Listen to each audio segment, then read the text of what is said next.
Right, hello there. John and Headley back with another waffling. Probably an hour and a half. The length of this is extending every one we do, but this was an idea that John came up with. He knows that I'm a big fan of alternative country, and this kind of, I think, is kind of year zero for me and my interest in country. Do you want to kind of pick it up, John, and sort of explain? Yeah, well, we were talking about obviously doing another video, and I suggested talking about the free cover-mounted CDs that you get on magazines. I know that they don't perhaps matter so much anymore, but obviously technology's changed that, so that if you do read a review, you can just get on YouTube or you can stream it, whatever. So straight away. Whereas 20 years ago or 25 years ago, however long it is, you're very much reliant on hearing a song on the radio or somebody physically playing it to you if you want to get an idea of what it was about. But unless, of course, you buy a magazine, you read a review, and that magazine comes free with a cover-mounted CD with some examples, the odd track from taken from records that they've mentioned in the magazine, which 20 years ago I really relied on that. Yeah. And this particular magazine, this particular CD, same as you, it was sort of year zero for me.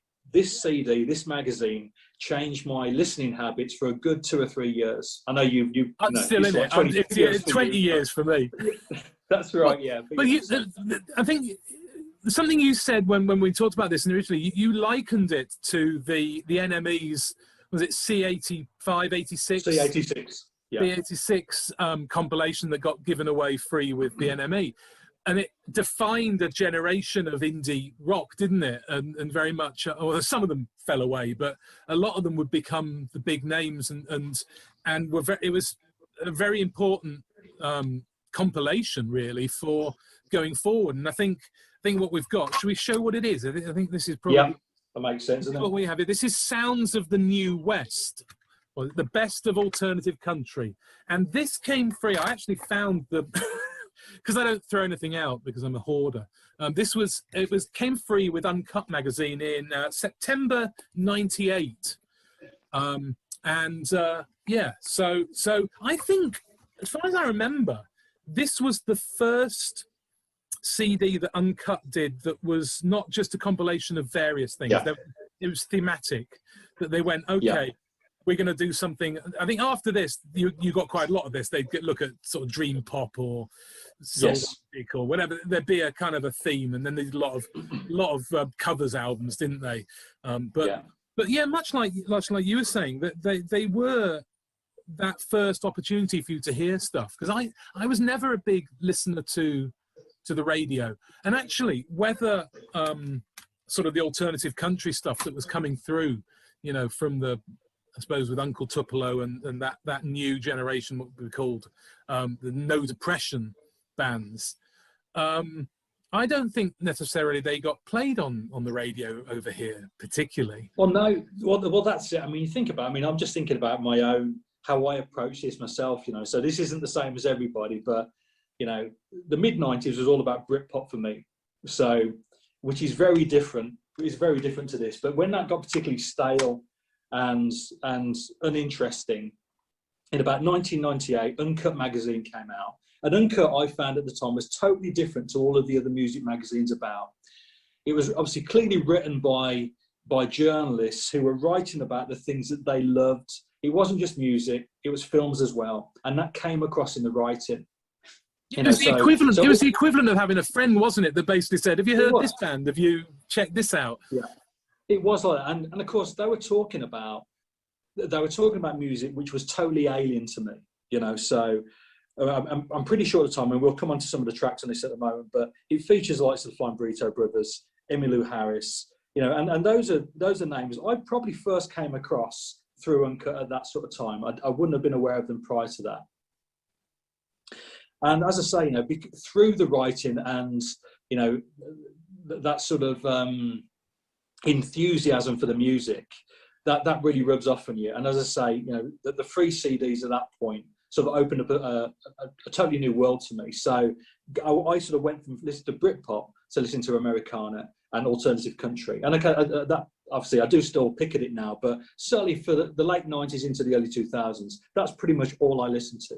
Yeah, and it was a lot of live shows I would go to as well. Like there's a number of artists that are on this CD that I ended up going to see live. Yeah. You know, nearby as well, small venues.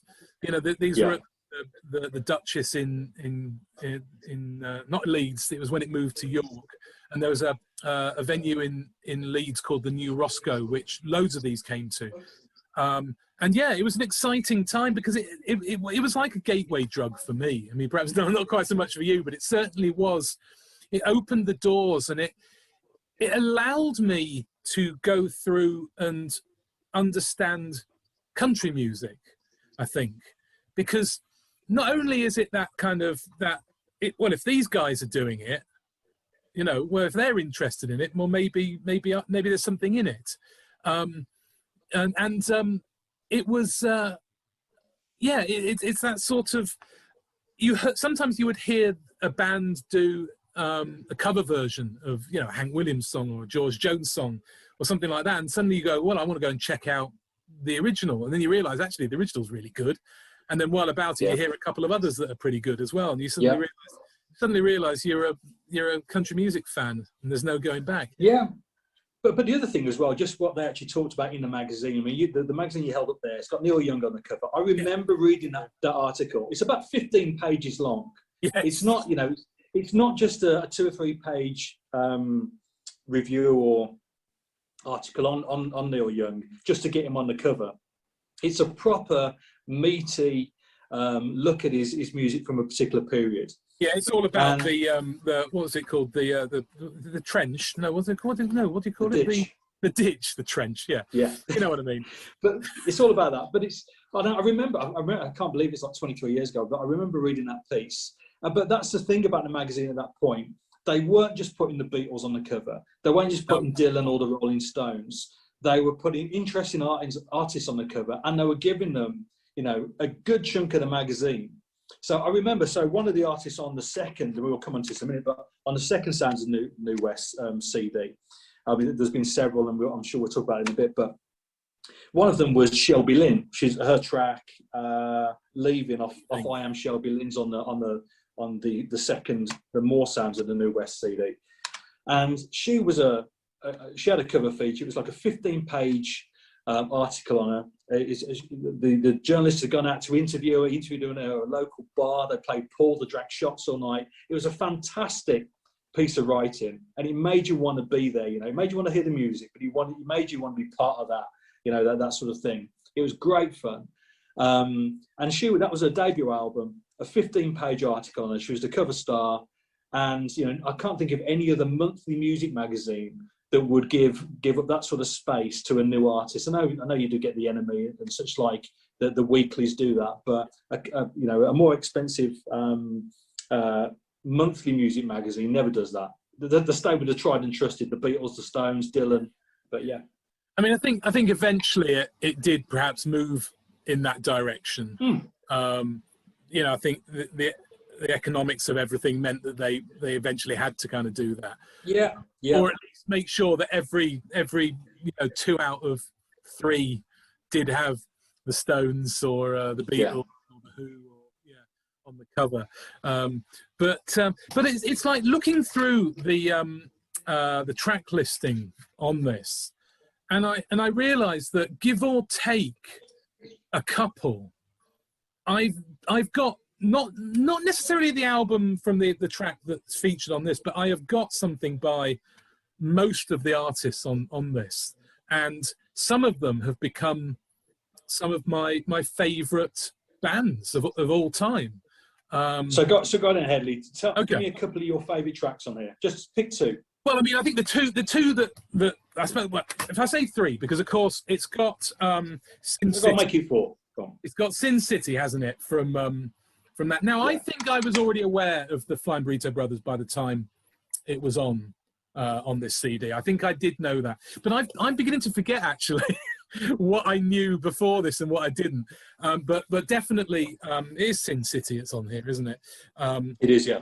Yeah, which is probably one of the standout tracks from this.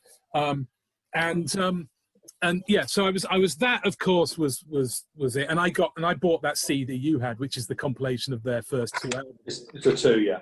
That's it, yeah. Which it took me years to work out that sort of gilded rhinestone burrito was a burrito. It took me years to work it out.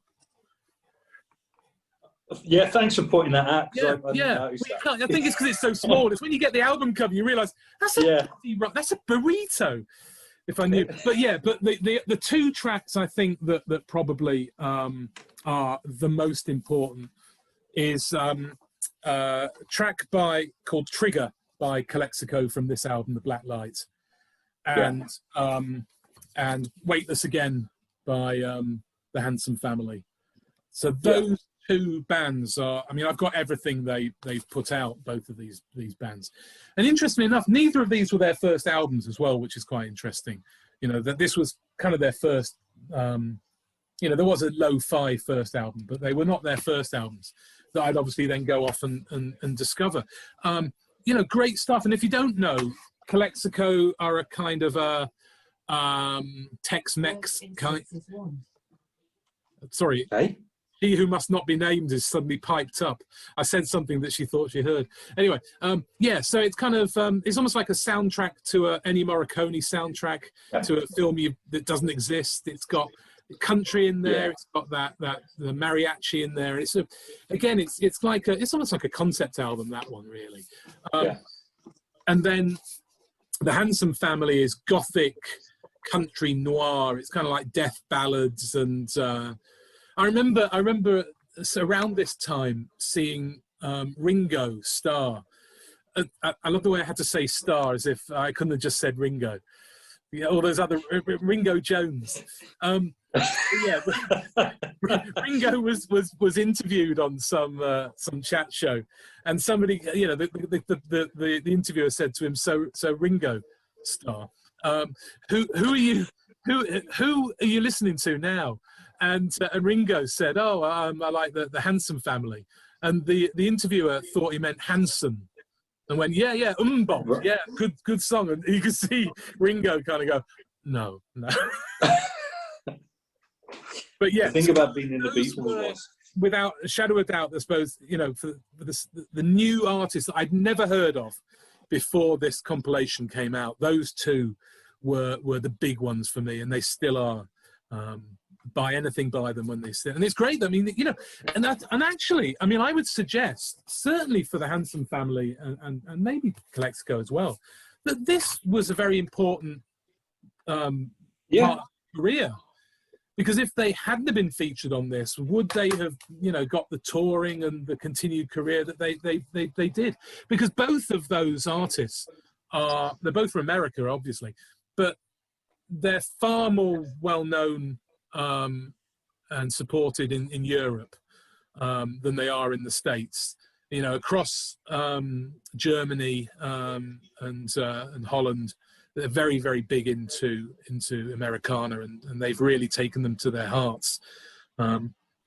Yeah. So what for you were the sort of some of the standout tracks on that? Well, I think what this CD does really well is obviously it's mainly 90% of it is current music from that particular period. It's current bands, but it also sort of factors in, I say, the likes of the Flying Burrito Brothers. So Sin City, Emmylou Harris, obviously a current album at that point was Wrecking Ball, the title track's on here, but also a live version of Boulders of Birmingham. Well, yeah, that's, I've got it here actually, because actually that was the album that's from. It's from her Spy Boy. Right, okay. Which was as a result of the Wrecking Ball. Yeah. Which was the Daniel Lanois produced sort of reimagining of her, you know, real step forward for her. Well, not step forward, but a sidestep in her career into a sort of a more, I don't know, sort of a modern sound, really. I mean, that album really shows the brilliance of Daniel Lanois, doesn't it? I mean, that is just absolutely, it's a gorgeous record. And I've listened to Sounds of New West, well, most of it today. And that particular track, Wrecking Ball, just stands out just because it is so gorgeous. The overall sound of it, obviously a vocal, and the song itself, but just the overall sound of that song, that recording is incredible. I think it's the point at which her voice comes into its own. I think. I mean, she always had a great voice, but much like some of the artists like Marianne Faithfull, where that I think we've talked about this before, maybe that the idea that their weathered voice becomes more of an instrument for them, and I think Emmylou Harris on Wrecking Ball, I think her voice, the kind of the delicateness of it and the rawness that comes through, which previously she had kind of like a pretty voice. Yeah. Starting to sound something, cracked. The emotion is coming through in her voice incredibly on that album, isn't it? But so if I had to pick, I'm just going to say, John, that was the other one that the two albums that Daniel Lanois produced. That those two, the Willie Nelson, those are both. If you like that and you haven't listened to that, you should listen to that. Yeah. Because that is, I mean, it's got a couple of the same songs on it, at least one of the same songs.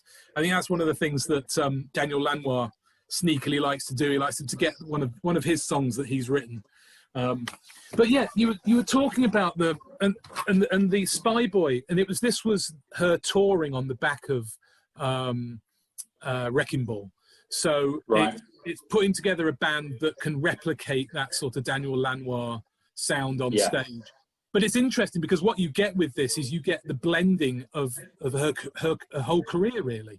Because you get, like you said, on here, it's got a cover of, it's got her version of Boulder to Birmingham, which, of course, is one of her early self-penned songs. From the mid 70s. Well, it actually closes this CD, doesn't it? The Boulder to Birmingham was it's the closing song on this. It is, yeah. It's a really good way to finish it because I mean it doesn't start with the Flying Burrito Brothers, but of course Boulder to Birmingham is very much about Graham Parsons. Yeah. So it's sort of it closes that. But yeah, an interesting record. If you've never heard that one, I've never heard that one. No, it's never really heard that. So other tracks. So for me, the tracks that really stood out, and the tracks I used to play. Yeah. So I think in truth, I probably filleted this CD. I took probably my favourite 10 or 12 songs, and perhaps took my favourite 10 or 12 songs from the follow up as well, and stuck it on my own CDR for the car, whatever. But particularly the songs that that really stay with me are Josh Rouse, the third track on here, Suburban Sweetheart. And having bought this CD or listened to this CD, having bought the magazine, I pretty much followed his career then. So I've seen him a number of times over the year. I'm seeing him again next year. I've actually got tickets to him next year, in Birmingham. But he's made some really interesting music, particularly a few years after this CD came out. I think in the mid 2000s, he put out these two albums: 1972, and Nashville. That one as well. That one. Both. Oh, there you go. Yeah. Both cracking albums. Not so much, not as country. 1972. It's more of a pop record. No, that was kind of like a 70s singer-songwriter kind of thing, wasn't it? It's very much you could imagine that in the 70s, Laurel Canyon almost. That's right. And for me, that album 1972 is one of my favourite albums from the 2000s. I think it's a great pop album. I think it's 10 tracks. Just perfect length. Every song. It's spot on. It's a real sign of quality. Yeah, really. I think it's certainly the best thing that he's done. But yeah, all of his stuff's quite interesting. This is a more recent album as well. But yeah, so that one. But the other track would be the fifth track on here, the Pernice Brothers, Crestfallen. Now, the opposite of Josh Rouse, whose career I've followed. I basically bought the one album. Features the song Crestfallen. There you go. Overcome by Happiness, and I never followed it up. I never listened to anything else I did, but I played this album again today, and it still sounds absolutely wonderful. Great songs, great harmonies. Yeah, brilliant. It's kind of it borders on power pop at times, doesn't it? It's like you said, it's the harmonies. Again, it's that. I suppose in some ways the fact that they're brothers. And the harmonies they do, it falls into that tradition, I suppose, of the Emmylou brothers harmonies in country. They've definitely got that sort of the Everly brothers or the Louvin brothers or the Del brothers. But with a bit of a modern sensibility to it.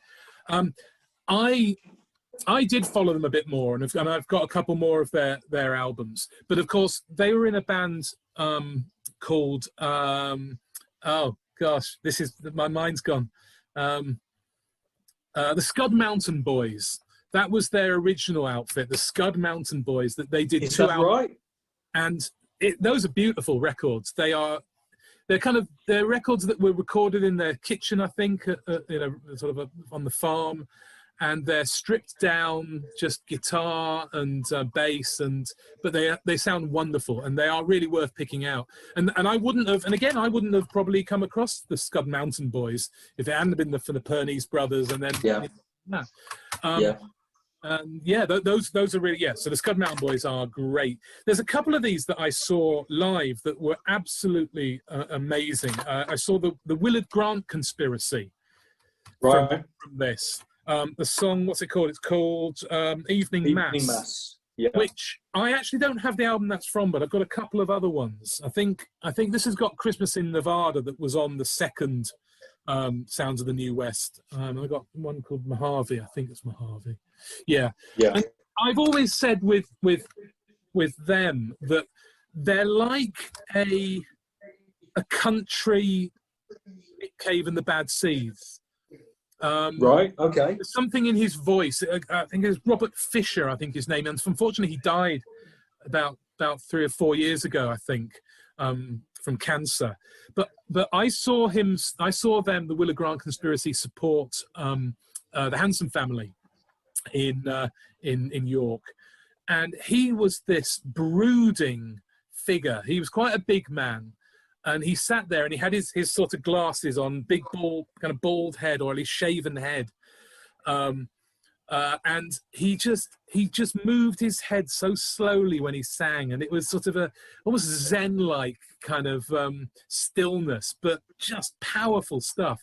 Really lovely. I mean, it's perhaps a bit more upbeat sometimes than Nick Cave and the Bad Seeds, but certainly the sort of the ballads. There's a real connection, I think, between the two. So if you fancy a countrified Nick Cave and the Bad Seeds, Nick Cave. I always think Nick Cave was he kind of gravitated away from country. Although there are a couple of bits of country he did. There are, yeah. But he sort of went more in the sort of the sea shanties kind of thing. I always felt something in that he did. Yeah. Yeah. So they were good stuff. But I'm just looking at what are the tracks on here. So Neil Casale also features on here as well. The track Today I'm Gonna Bleed. Now obviously he passed away, didn't he? It was last year or perhaps the year before. But I've seen him live several times as part of the Chris Robinson Brotherhood. Oh, was he? I didn't know he played with them. Yeah. So I suppose they sort of embraced more of a Grateful Dead type thing, But it was just a wonderful musician.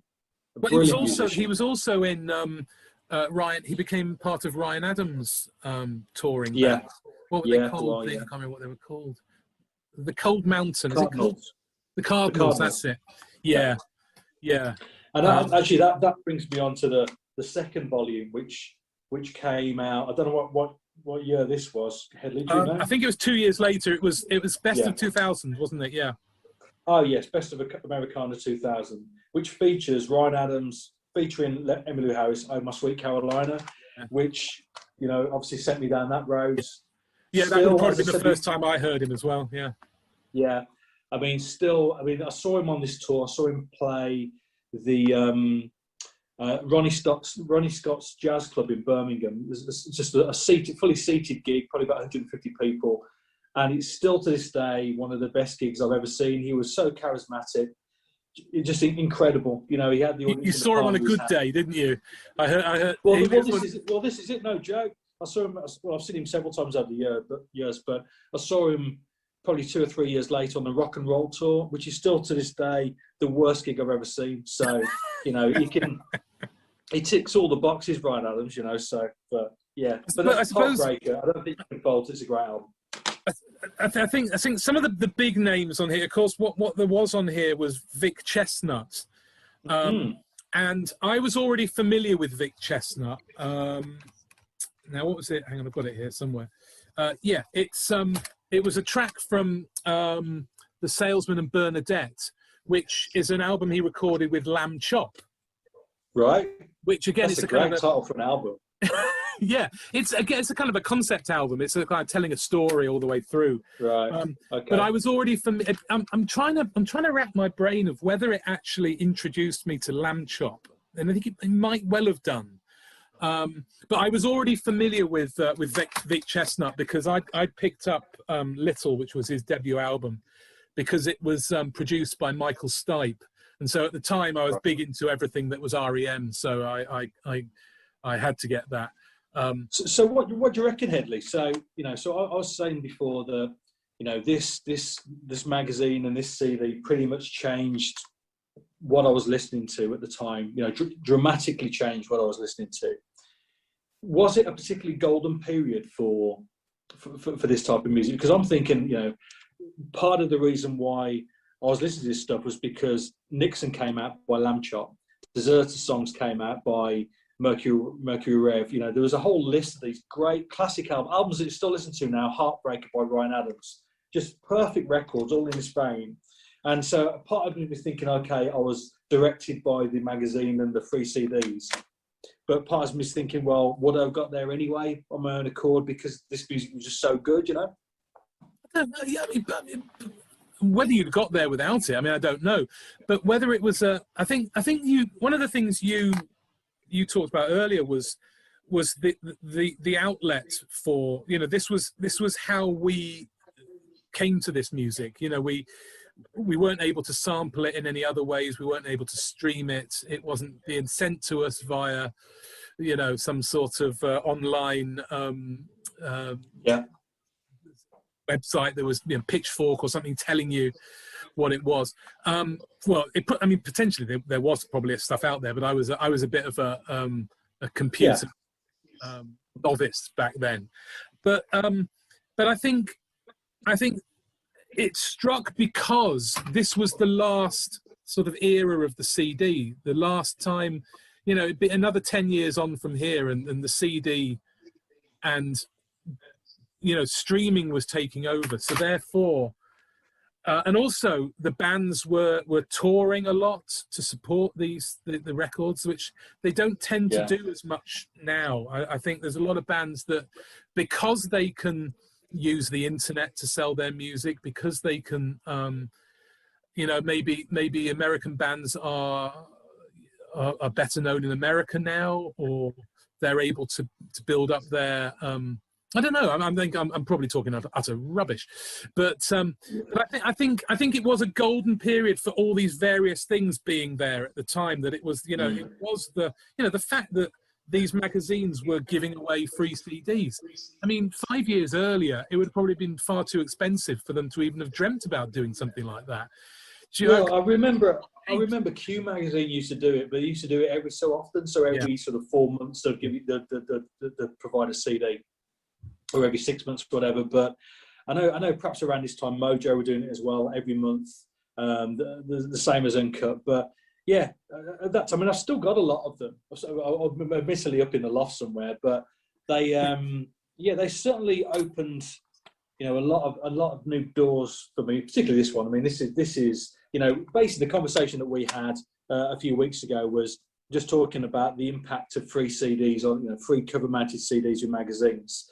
Were we to turn up on one of these discussions and talk about three CDs that have influenced us, we both realised that both of us would be picking the same one. This would probably be number one for both of us. So yeah, a real key CD. That I don't think there were, as much as I loved a lot of the other CDs, none of them had the impact for me that kind of defined a genre for me. That opened up a door. The others either just introduced you to music within a genre you were familiar with, be it reggae or soul or dream pop or indie or whatever. There was something, whereas this was totally new. So they did what they did. I think they did 3. So they did one the next year. This is from 2001. Just trying to think, and you've still got. I mean, you got Ryan Adams on here. You got the Silver Jews and the Handsome Family, and Josh Rose, who were all on the first one. So they're continuing with them.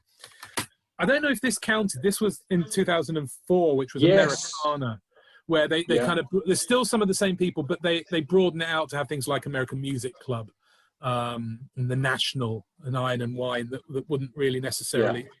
No, full tech. And then more recently they've brought it back. So they had one in 2016, which is all new. I mean, you got people like the Drive-By Truckers on here and Jason Isbell.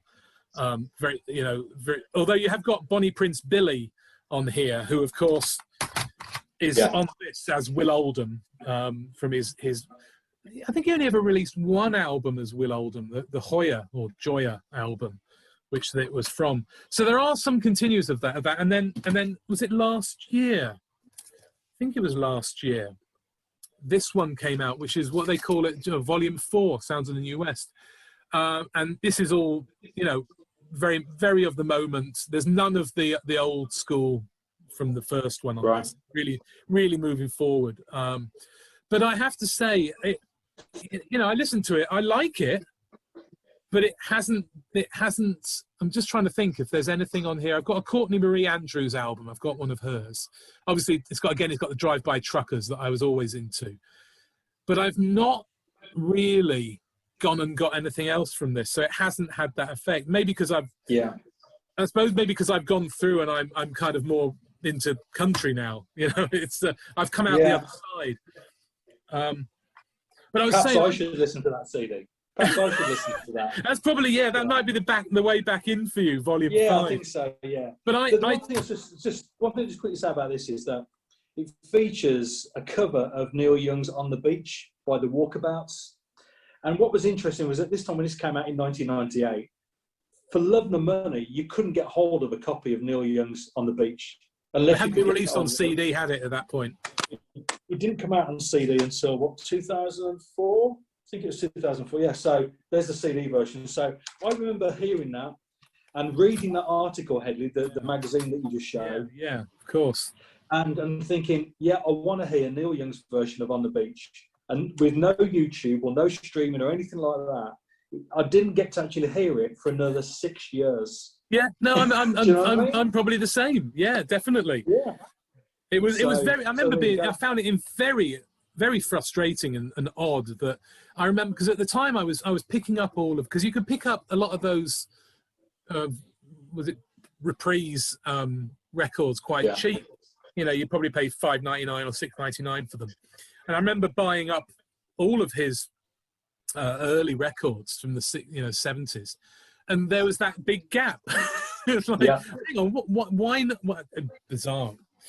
But one of the things that I always get confused with this is around the same time, Loose Records released this, which is called New Sounds of the Old West. So I don't know which came first, the sounds of the New West or New Sounds of the Old West, whether they copied them. And that was a series that, again, would run for a number. And this was Loose Records, which is the UK alternative country and Americana. And this has bands like Grandaddy, Bright Eyes, Sparkle Horse, Beechwood Sparks, Giant Sand. So that was that. And then, so they did Volume 2. Oh, hang on, was that Volume 3? So that is 3, yeah. So 2, 3, 4, and then they finished with a fifth one, which is all female artists. And they're all great, and they were... And around that time, there was also a number of other compilations that were coming out. I remember the Beyond Nashville series, or at least there's... Yeah, I've got the first one of those, yeah. And what that cleverly did was it gave you one CD, which was all the new Americana and the alternative country.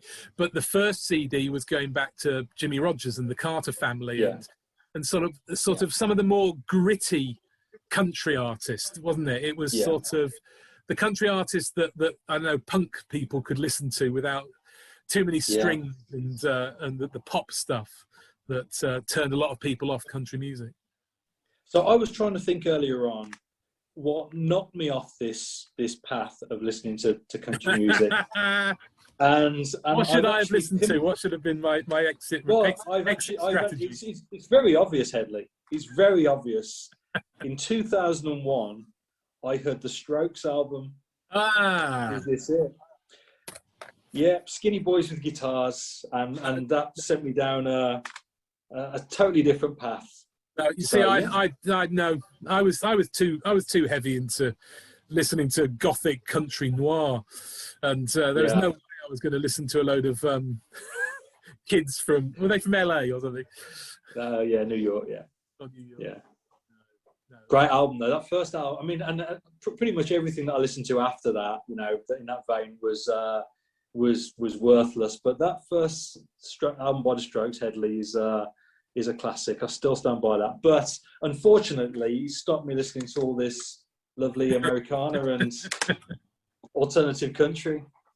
It's an interesting period, and I think that question you asked about, you know, was it a golden period? And I think it probably was, because the interesting thing was, of course, one of the bands the bands that are conspicuous by their absence from these collections are Uncle Tupelo, Wilco, and Sun Volt, who, you know, obviously were, I suppose, I mean, I've always sort of slightly kind of always felt with Uncle Tupelo, they're great, but they come from that tradition of the cowpunk, you know, from the 80s, where you got Jason and the Scorchers and lots of other what was it, Soul's American.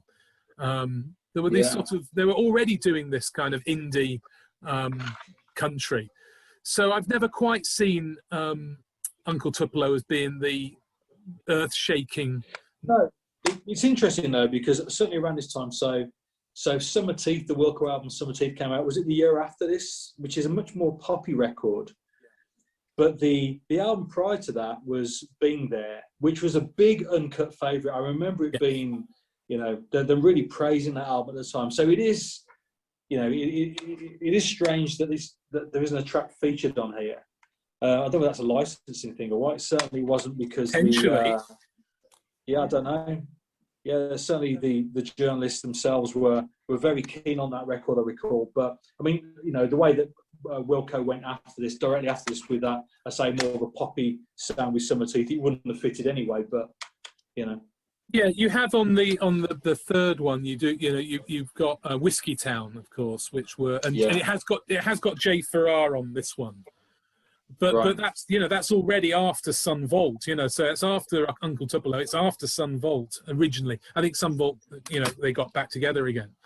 But yeah, they are conspicuous by their absence on those, which is one of the reasons I didn't get into them. Which I think at the time, if I'd have discovered Uncle Tupelo at that time, they'd have probably meant far much more to me. Yeah. But the fact that I relied on what York record shops had. You know, I lived just outside York, and I used to go in on a Saturday with my mates, and we go to Track Records in York, and I would make a beeline to the country and Americana section, and that's where you would pick up stuff, and I don't ever remember seeing any Uncle Tupelo there, so that's why I didn't. I mean, the ones that I did see were Bloodshot Records, and I ended up buying quite a lot of the Chicago label Bloodshot, which I loved. And I think, well, that first Ryan Adams album's on Bloodshot, isn't it? Oh, is it? I think so. Yeah, it is. Yeah, I didn't know that. Yeah. I was associated with Cooking Vinyl. Is that not right? Was it released by Cooking Vinyl here, and then maybe I think Bloodshot it in the must States? have been, yeah. I'm looking at it. Yeah, it is Cooking Vinyl. Yeah. Well, that Cooking Vinyl's an interesting label. That they did a bit of everything, but they did do a bit of country and stuff like that. I suppose rootsy. I suppose they're a roots label, really, weren't they? Well, I associate Cooking Vinyl with Billy Bragg. That's so there you go.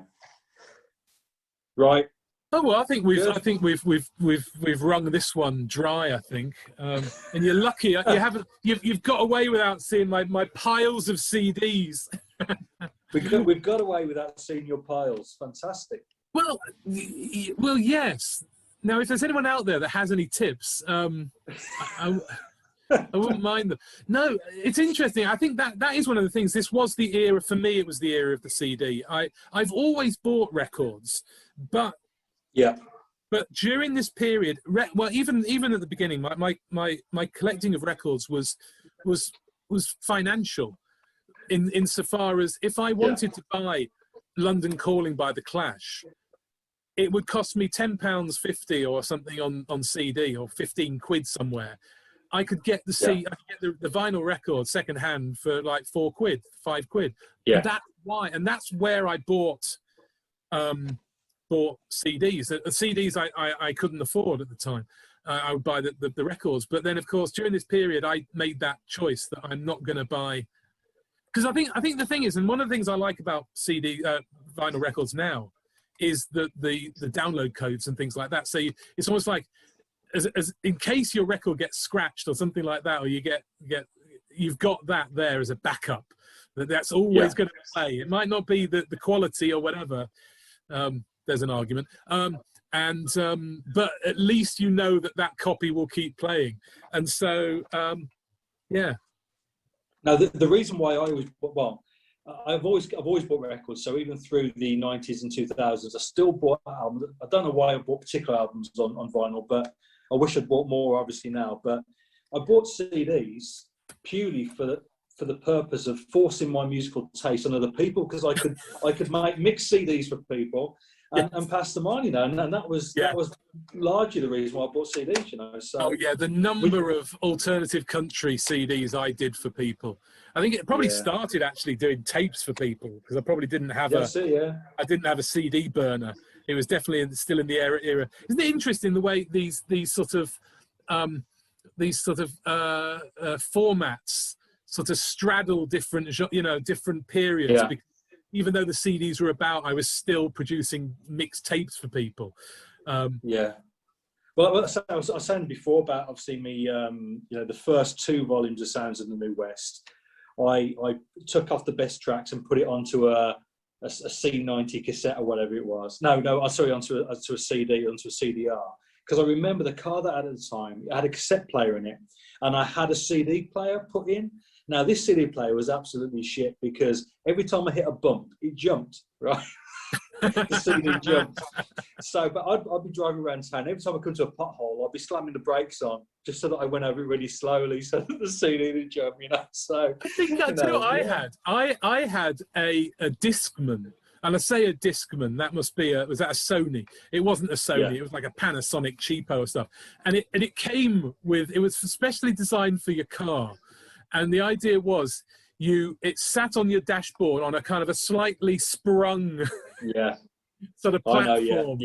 And then you got you plugged your tape into the tape. Do you know, my Louise's car has still got a tape player. Fantastic. Isn't that amazing? That just shows you how old our car is, really. That's fantastic. I bought a cassette at a car boots the other weekend. The first time I bought a cassette for about 30 years.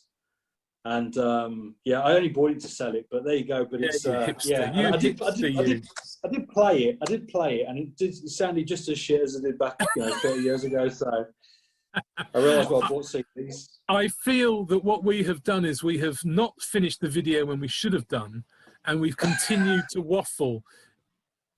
And I think we should bring it to a close. So if there's anyone still there, thank you very much for watching. I've had fun. I hope you have as well. There's not. So great. Thanks for that. So there you are. Sounds of the New West. A seminal record in both of our musical history. So that's great. Definitely. Thanks for suggesting that, John. I've been reliving.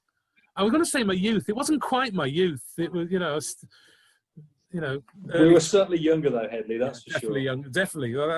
That's not arguable. Right. Okay. You want to say goodbye? Yeah. Bye-bye. Bye.